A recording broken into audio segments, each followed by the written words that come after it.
14 more laps to go here at Chicagoland Speedway. Who is going to win it?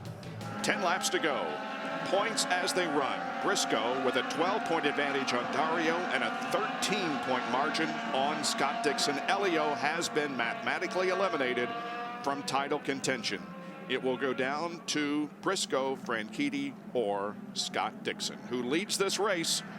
And we have 9 laps of hold your breath, all out, no holds barred racing. Again, the first 3 in points are running first, second, and third on the racetrack. As the green flag comes out, here we go to see who's going to win it. And already the battle for fourth is going to go 3 Look wide. at that. Look at Graham's got his right front between the tires of Marco as they're coming there. Man. That's Ed Carpenter in the yellow car, looking for the high line. He's way up high, kicking up dust. And there's Marias also. And look at Marco go to the high side. That's a shocker. At the top 3. The top 3. Just, and a big wiggle for Dario Franchitti.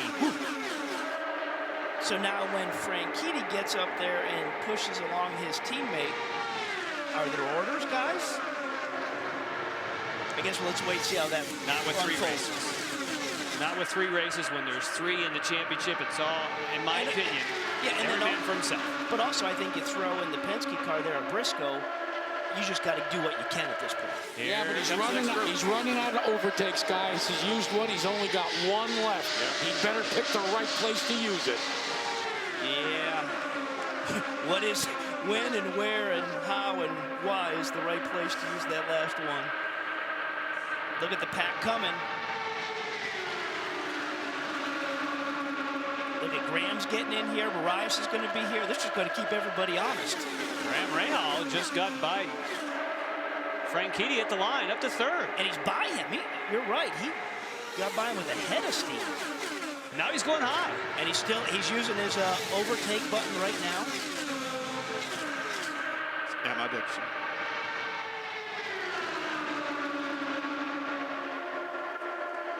Look at Marias with the run up top there at the backside of Graham.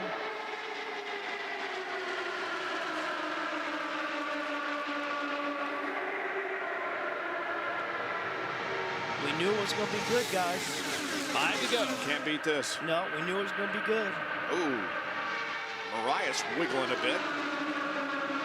As Ryan heads for the top again, and look at Rahal, he's way up there. I just remember at the top of the show talking about Graham and Marias and everything they needed. Briscoe edges ahead. I don't need no stinking overtake. Look at this. And he led that lap. He was ahead of him at the line right there. Now, do you look at how close they are? Do you think Briscoe can play the same game? No, he can't play the same game because he's got Rail behind. I was going to say, do you think he can play the same game he played with Ed Carpenter just to beat him off the line? Here comes Graham Rahal. He's going to help out Briscoe, but stay behind him. Don't go around him. 13 cars are on the lead lap, and they're all running within 0.6 of a second. So and Jan Rahal has used the overtake button to carve his way to the front. He's pushed that button 3 times in the last 3 laps. Look at Matos there as go 3 wide for the lead off of corner 4. Dixon has the advantage. Look at Rahal, though. And Rahal's in green. He's on the button. Look at this.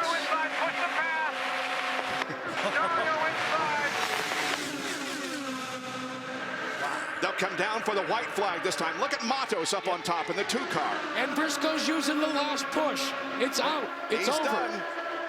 They come down for the white flag. 1 more tour of the 1.5 miles at Chicagoland Speedway, and Briscoe leads by a foot or so. But now what Briscoe wants to do, he wants to maintain that position on the high side and hopefully get a run off of 4. And he's getting help from Marias. Mauro Marias comes back. Jimmy Vasser said the car wasn't as fast, but now it's fast. He's helping him. And he's got momentum. Not enough to get up on that high Meanwhile, side. they're 4 wide behind. Here comes the win, and who is it going to be? At that, Briscoe. Briscoe has the advantage, and he gets the win. Oh, man. Briscoe, back from the frightening accident in 2005, but he's put all that behind him now as he records the victory. And the pilot has made the landing on the aircraft carrier, and now you can relax a little bit and take a breath. Ryan Briscoe wins for the 5th time in his career and the 3rd time this season, winning also at St. Pete and Kentucky. And we saw exactly that same thing, how he sized up Ed Carpenter working the high side, and obviously he used that overtake push at the perfect time right before they came to the white flag. This is again going to go down in the record book as one of the closest finishes in IndyCar Series history. It is the fourth closest finished in IndyCar history, 8 thousandths of a second. Lindy. And Roger Penske, you just told me that Ryan deserved that tonight. Why do you say that? Well, I think when you saw we got a little trouble here in the pits, and he drove it from 13th up to the front, and you know, good safe driving with the guys. I mean, they're tight all night. Dixon's a great guy to race with. Ray Hall had a hell of a run there. Hey, man. Congratulations from Chip Ganassi here. I was Roger, about it tonight, huh? how did you decide when to use the push the pass? Because he only had 2 left and Dario had 15. Well, we had to use it to get up through the field, and then certainly at the end there, he had one there at the end. We waited for the end. Roger, go celebrate. Yeah, thank you. Just an unbelievable night of racing here at Chicagoland Speedway as Ryan Briscoe wins at Chicagoland. Chicagoland does not disappoint once again. Izod salutes a winning performance. With Izod Victory Lane, here's Robbie with Ryan Briscoe. And Ryan Briscoe takes his 3rd victory of the season. And it's the happiest I think I've ever seen Ryan Briscoe. Whether he wins 2nd or 3rd, that is a proud moment. And his team showing him some love. That was amazing what he was able to do with only 1 push left of the button. And I guess, Ryan, that was the right time to use that 1 push, huh? I guess so. Man, Roger. Hey, you're in it tonight, man. Oh, my God, what a run. That's the best I've ever seen you run. Terrific run. Pretty big words from the man there. Oh, it's huge. This is a big win. I didn't think I'd have enough for Scott, but once I got beside him, you know, the side draft just pulled me right there. And I just waited till that last lap to try to use the push, and it seemed to work. I don't know if he was out, but what a day. We're up and down. I made a mistake. Dude, thank you. Thank you. Made a mistake in the first pit stop, and they couldn't get the fuel in, but This is the last lap. reminds me of Kentucky a little bit, eh? You got some help from the number 5, believe it or not. Well, he had a fast car today, and well, I got to thank him, I guess. I didn't even know if I'd won it. I was screaming, and then I was like, hey guys, did we actually get this? So that's just awesome. Very happy. And in points also, you really took advantage of the situation. I believe 25 points now up and 33 points on the 2 target cars. That's their biggest objective headed to Japan. Yeah, absolutely. You know, as I said, I think to win the championship, we're going to have to win races, and I was doing all I could to try to get Scott tonight because I don't want him getting wins. You know, he's had enough this year, so hopefully we can stop those guys for the next 2. You started the season with a victory. Right now, this looks like your biggest victory of your career. Ryan Briscoe takes Chicagoland, Jack. And the guy that he beat by just a scant few inches got to watch that finish from outside. Scotty, you said before we got here that you kind of expected this outcome a little bit. Yeah, I've seen this movie several times before, unfortunately, and Chicago, you know, just keep finishing second. So, you know, the whole night, I think, you know, we drove a great race. The guys in the team did a fantastic job. Pit stops were flawless. You know, launched me up there a few times, but we just didn't have the speed. You know, our 1.5 mile dominance that we seemed to have last year on the target team has really been affected, and we really need to play catch up to Penske. They're clearly a lot faster than us, and that's all I had. That's all I had left, and he timed it right, and definitely great job to Ryan and the team. You know, he left a lot of overtakes, though, on the table. I mean, Briscoe used his final one on the last lap. You had, at last count, I think you had about 7 left in the car. What?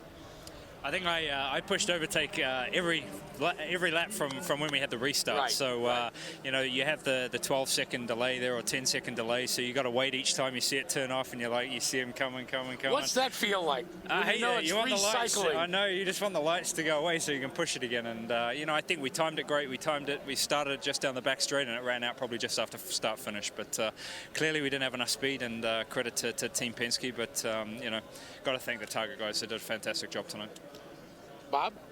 Scott Dixon finishes second by 8 thousandths of a second. And now Chicagoland has 3 of the top 4 closest finishes in series history and 4 of the top 6 closest finishes. Great run here tonight as Ryan Briscoe celebrates the victory.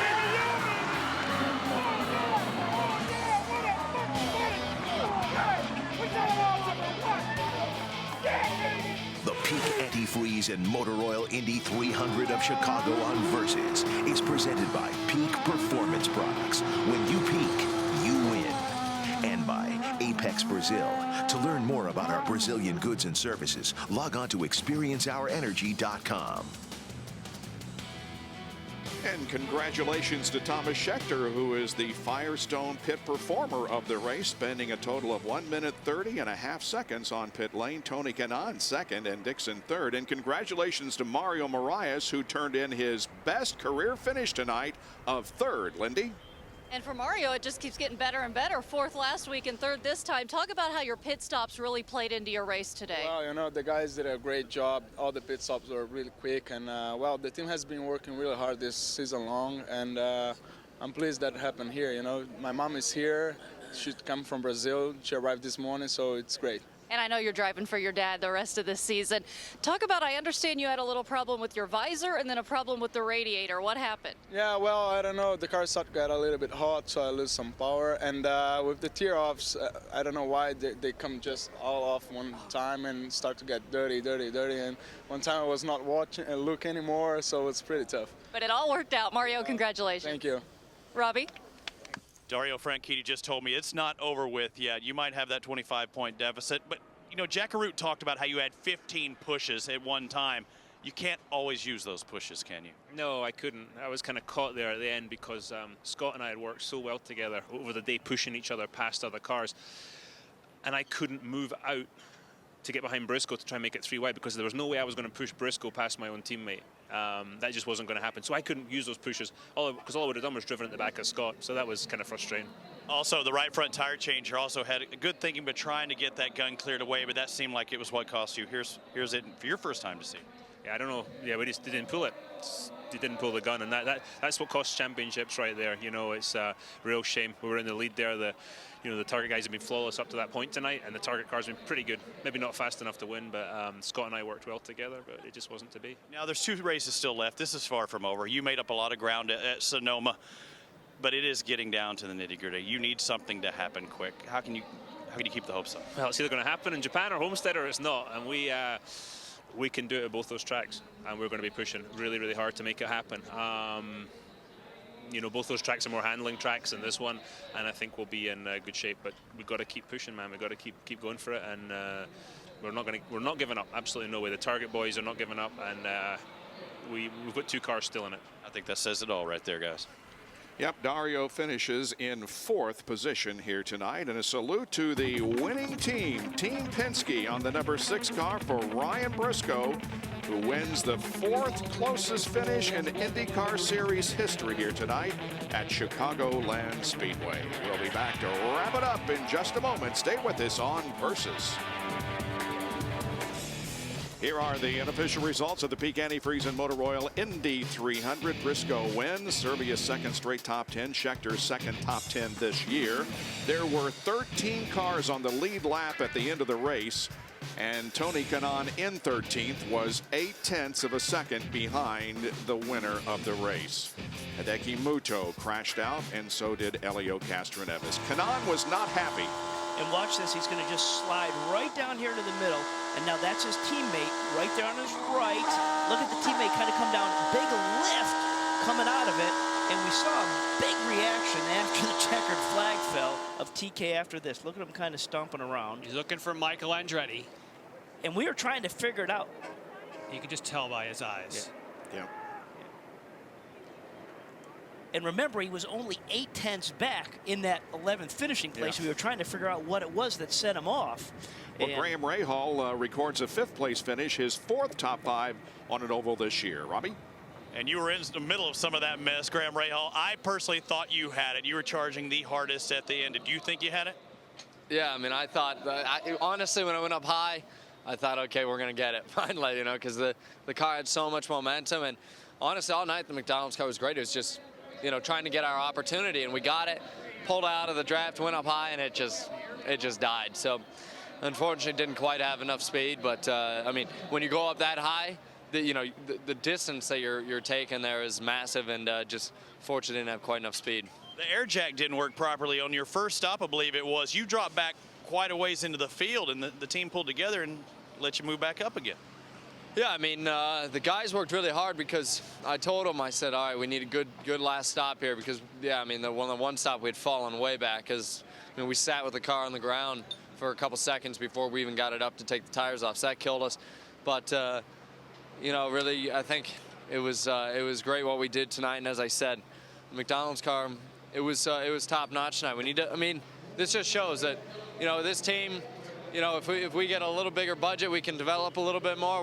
We can beat these guys. We can run with these guys. It's going to take some effort, but you know, for us to be where we are now, you got to be pretty happy. Your teammate Oriol Servia finishes 7th, not too far behind you. Now, as far as the pushes are concerned, Dario said he couldn't use, you know, the pushes when he needed them most. You had 5 left. I'm sure tonight you'll probably go home dreaming, I could have pushed one here, one there, one there. Do you remember those times? You know what, honestly, I won't think that at all. And these guys, I'm sure, will, you know, pick on me a bit for not using them. But as I just told someone else over there, the racing that close, the last thing I'm thinking about is pushing a button on the steering wheel.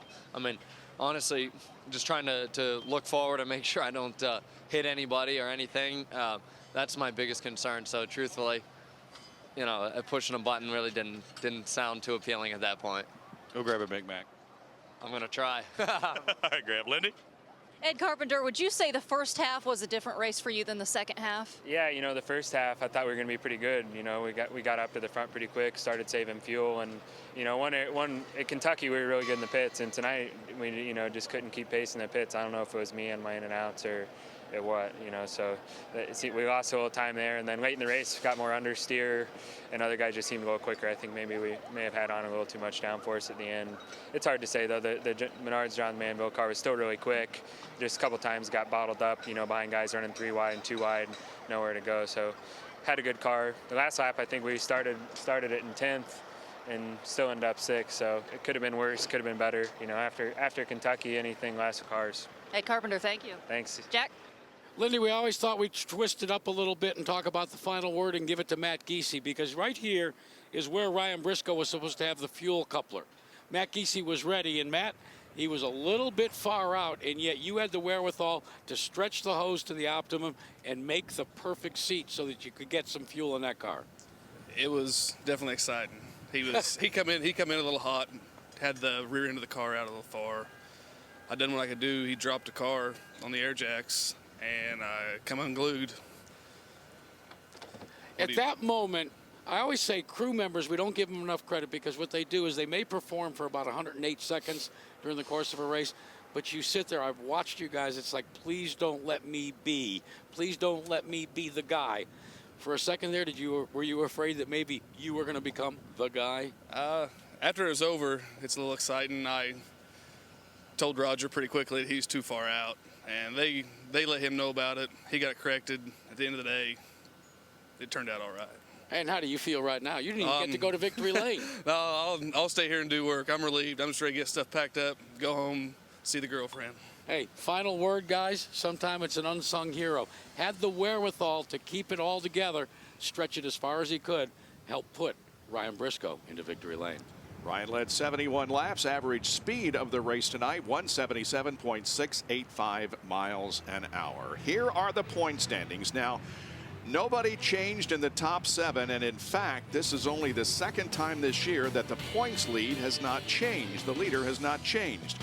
So off to Twin Ring of Motegi with Dario Franchitti with 25 points behind Briscoe, and Scott Dixon 33 Those three will determine the champion for 2009.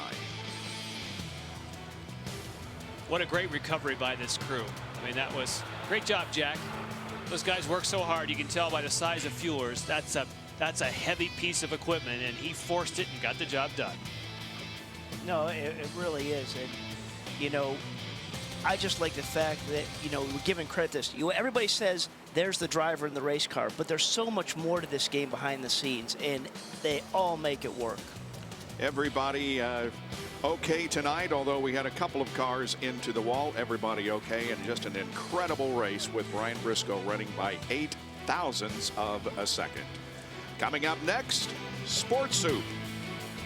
Join us in 3 weeks, Friday, September 18th at 10:30 p.m. Eastern for the Indy Japan 300. You can find Izod at your local Macy's store. For more information on IndyCar, log on to Versus.com. Congratulations to our winner, Ryan Briscoe at Chicagoland. For Jan Bikas, Robbie Buell, Jack Arute, Robbie Floyd, and Lindy Thaxton, I'm Bob Jenkins. See you in Japan.